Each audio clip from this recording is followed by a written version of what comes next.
எந்திரிக்கணும், பல்லு வளர்க்கணும், குளிக்கணும், ரொட்டீன் ஒர்க்கு பார்க்கணும்னு. ஆனால் அவங்க அதை செய்கிறாங்களான்னு கேட்டிங்கன்னா நிறைய பேர் செய்ய மாட்டாங்க. வாயால் யார் வேணாலும் வடை சுட்டு போய் சேர்க்கணும்னு ஆசைப்பட்ட ஆதிவ அம்மா அவர்களுக்கு இந்த தினத்தில் நன்றியை தெரிவித்துக் கொள்கிறோம். ஏன்னா இந்த கி ராஜநாராயணன் வந்து கரிசல் காட்டில் நிறைய சிறுகதைகள் இருக்குது. இந்த கதவுங்கிற கதை எந்த அளவுக்கு மனதை அவங்களுக்கு பாதிச்சிருக்கும்னு நீங்கள் நினச்சி பார்க்கணும். ஒரு போட்டித் தேர்வு மாணவராக அல்லது ஒரு பள்ளி மாணவராக படிக்கணும்னு சொல்லி சொன்ன புத்தகங்களுக்கு முன்மொழிவோடு வருகை தந்த அனைவருக்கும் நன்றி கூற வருகிறார் மைய நூலகர் அண்ணா.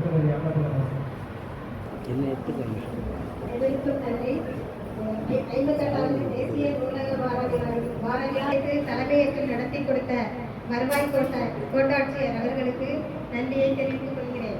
வரவேற்பை வழங்கிய செயலாளர் அறிவு ஐயா அவர்களுக்கும், வாசல் வட்ட தலைவர் மருத்துவர்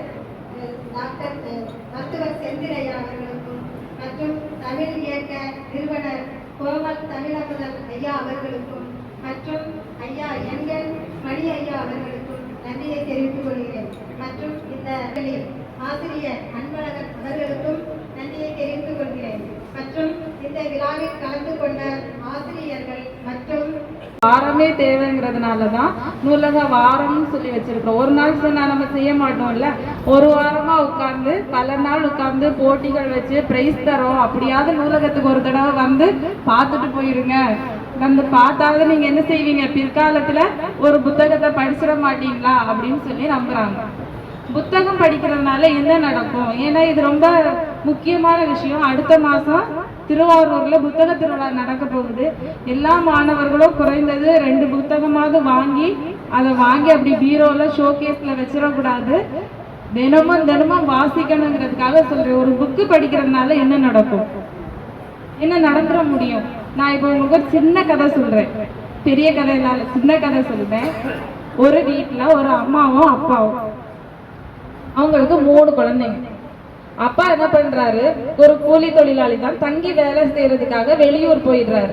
இந்த அம்மா அங்க இருக்கிற சின்ன களை எடுக்கிறது, விறகு எடுக்கிறது அப்படிங்கிற வேலையை செய்து இந்த 3 பிள்ளைங்களையும் வளர்த்துட்டு வராங்க. அதுல பெரிய பொண்ணுக்கு வயசு 8 வயசு. 8 வயசுனா எத்தனாவது வகுப்பு படிக்கும்? 8 வயசுனா எத்தனாவது படிப்பாங்க? 3வது படிப்பாங்க. ஃபெயில் ஆனா வேணா 2வது படிப்பாங்க. ஃபெயில் ஆகாம படிச்சா 3வது வந்திருப்பாங்க. அதுக்கப்புறம் ஒரு தம்பி, அதுக்கப்புறம் இன்னொரு கடைசி குட்டி தம்பி வந்து ரொம்ப கை குழந்தை. அவங்க ஒரு சின்ன குடிசை வீடு, அதுல ஒரே ஒரு கதவு இருக்கு. இந்த கதையுடைய பேரு கதவு தான். சரியா?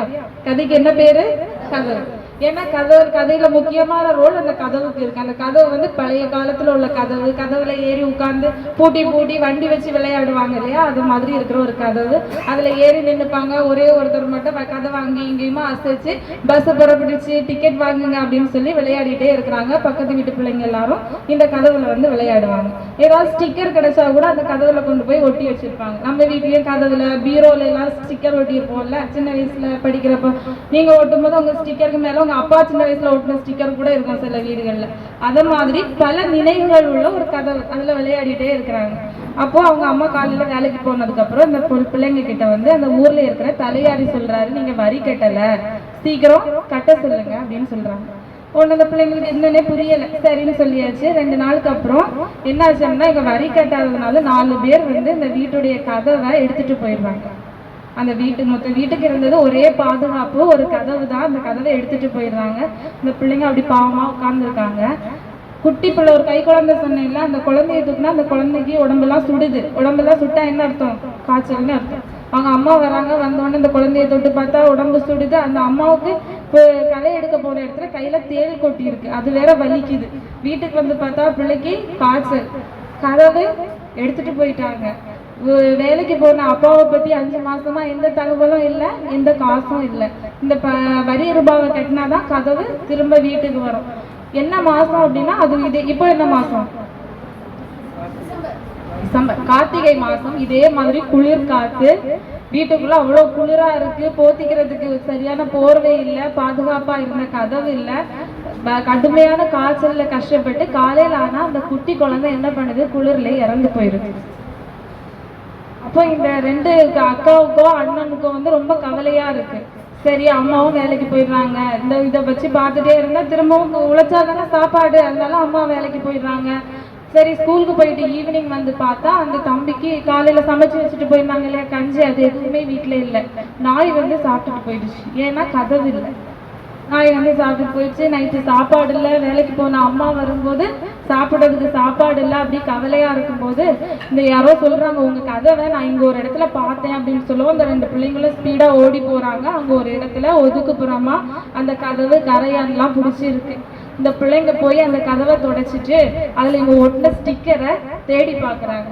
இதுதான் கதை முடிஞ்சு. கதவு அவ்வளவுதான்.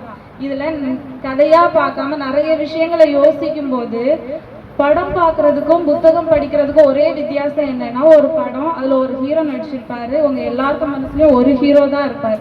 ஆனா இந்த கதையை நான் சொல்லும் போது நீங்க எல்லாருக்கும் மனசுலயுமே ஒரு அம்மா வந்திருப்பாங்க, ஒரு அப்பா வந்திருப்பாங்க, இந்த குழந்தை இருந்திருக்கும், இந்த மாதிரி ஒரு கதவு இருந்திருக்கும். நம்மளுடைய சிந்தனை செய்யக்கூடிய சக்தியும் மூளையுடைய செயல்திறனும் அதிகமாகும்.